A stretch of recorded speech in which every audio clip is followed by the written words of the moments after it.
Hey guys, this is Elijah Green here with my fourth place deck profile from YCS Las Vegas, the 3v3. I'm going to go ahead and do the shout outs first so I don't forget them. JNC Collectibles and Dragon Ink, of course, along with the rest of the JNC squad.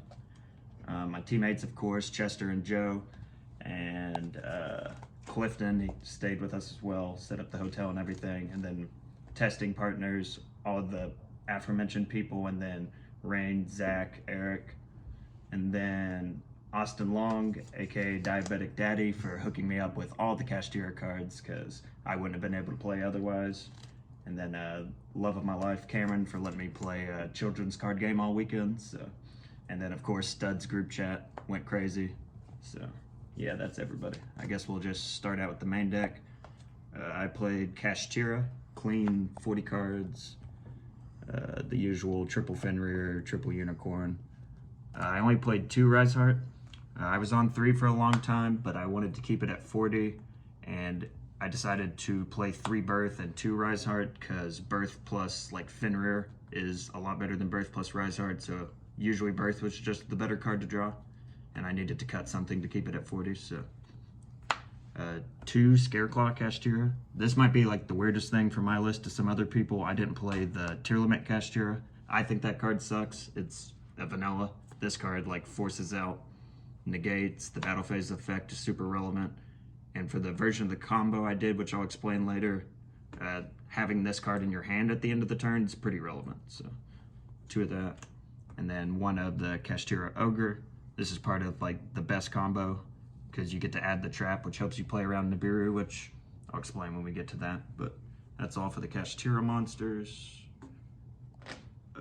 Defensives, triple Ash, you can FTK Despia, triple Lava Golem. This was the best card. I can't believe more people weren't maining this. I lost a lot of die rolls this weekend, and just every game, just slamming this, just destroyed them. And it's usually okay opening it first, like when you go first, because the defensive that people are usually hitting you with is Book of Eclipse, and it's pretty hard to kill you because you have like a ton of huge defense monsters, so you can usually live. You usually have follow-up in your hand because you detach from your Rise Heart and Theosis back your starter, so you just hand them a Lava Golem for whatever board they make afterwards, and then just kill them.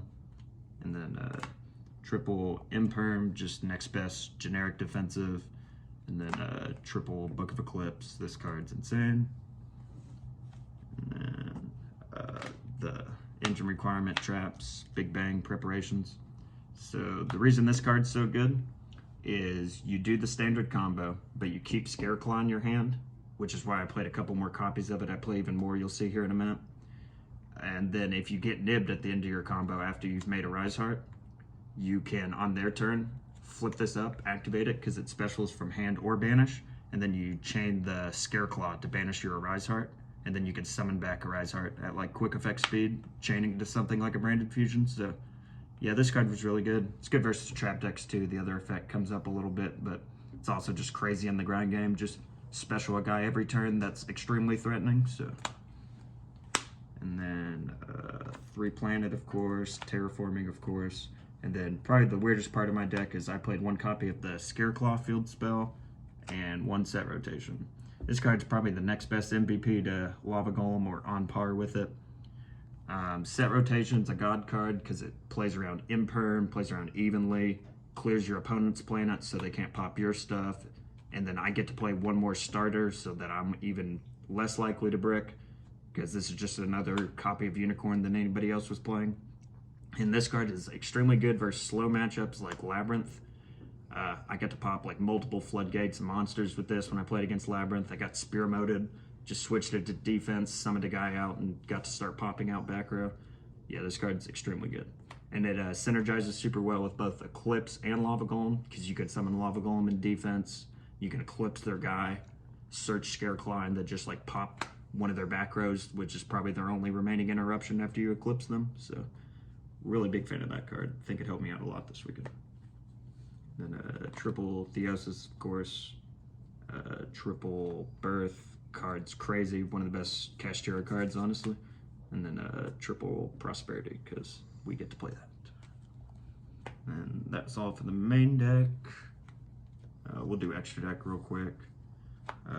2 Shangri-La, 2 Arise Heart. There's a debate of playing 3. I know a lot of people were playing 3. It never came up for me, but yeah, I was pretty happy with that ratio, and I wanted to fit a few other tech cards that I thought could come up. Mind Hacker, of course, Big Eye, the Dark Arm. This card's fantastic for breaking boards or just like clearing out boards. Just being able to like attack with it and then main phase 2 detach to pop something that's relevant and then make a Zeus that you can probably just leave for their follow-up. That came up like once or twice. I think that card's really good. And then probably the weirdest card in my extra deck is I played Baguska. So I got this idea from Jeff Jones' deck profile when he played Abyss Dweller in the last format. So one of the worst hands you can draw that has a lot of engine is like Rise Heart plus Fenrir, because this, or sorry, Unicorn plus Rise Heart, it is Fenrir, yeah. So when you draw these two, you can't really do anything. Like for like a random list, you're just normally adding Unicorn, making Shangri-La and passing, which really sucks. But instead, you can summon this, add Rise Heart, special Rise Heart, normal Rise Heart, and then just overlay both of them for Baguska. And then versus like Cash or Despia, they have to have a defensive to out this, or they like can't play usually. So it's a lot better off. And then even if they out this, you still have Fenrir left over. So it almost came up once, didn't end up coming up, but I still think it's worth playing just for improving the worst hands, because the best hands don't really need help because this deck's crazy. Double Zeus, I think you have to play 2. And then 2 Lingering Bow. I never got Ibleed, but I just refused to lose to something like that, so decided to play 2. I didn't play it myself, but I just think it's good insurance to have. 1 Fur Hire, I don't think I ever made it. I didn't play Nib or anything, so didn't come up for me much, but it's good to have. The 1 Prosperity target to equip onto my Rise Heart. I didn't decide to play a ton of them. I just played Intis. If your guy gets booked and they out it, you get to like pop one of their cards, maybe force one of their interruptions. Or if you get like Lava Golemed in the middle of the game, you might be able to pop something relevant. So I think it was worth the slot. 1 Baron, never made it, but I don't think you ever want to make it turn 0 realistically, especially versus like, I don't know, Branded, because like Ash is just a god card on its own. So, but I thought it might come up in the middle of the game if you like top deck Ash. It might make the difference in being able to push for lethal. So I decided to play it anyways. And then side deck, Spell Trap Hate, Triple Evenly, Feather Duster. I thought 4 was good enough when you're a deck with 3 Prosperity, and like Fenrir just plays pretty well into a lot of floodgates anyways, so this was fine. Along with the Scareclaw Field Spell too, you have like lots of ways to answer floodgates. And then Triple Shifter. This was mostly for Despia. I know they were on the expulsion stuff, so you can't just play like normal defensives because that's just like an FTK, so I just wanted to like make their turn a lot worse. So this usually slowed the game down enough, and you can put it in going first or second against them, and it helps your engine out too because everything gets banished, so you can start preparation stuff back like every single turn.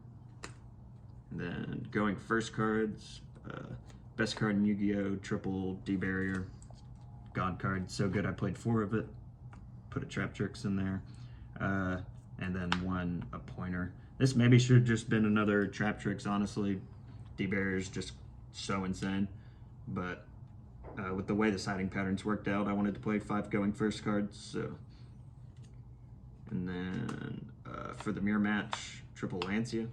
I didn't see a lot of this, and people seemed surprised when I used it on them. This just makes Kashtira end on like Fenrir or Unicorn Pass. This card's insane. You can play it going first or second. It keeps them from using Prosperity as well, which is super good. Yeah, this card's incredible. And yeah, that's pretty much everything, so thank you.